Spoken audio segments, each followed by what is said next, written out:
में बसे Gandhinagar university. Hello everyone, my name is Fanny Patel and I am computer engineering student here at the Gandhinagar University.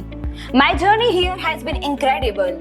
Here we get to work on a real world project that prepare us for the industry. For instance, in the last semester we worked on an AI and machine learning projects to develop a predictive maintenance system for a machinery. The hands-on the experience and the opportunity to collaborate with the industry expert have been invaluable. It's not just about the learning, it's about how to apply that knowledge in a meaningful way.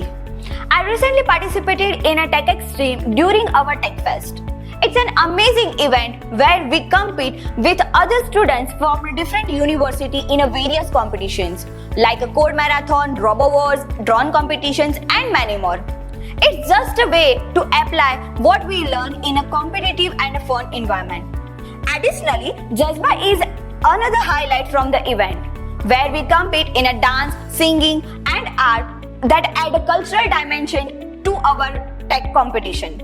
If I have to share something to the new student who is joining the Gandhinagar University this semester, I would say be ready to immerse yourself in a rigorous educational journey. बसे Gandhinagar university.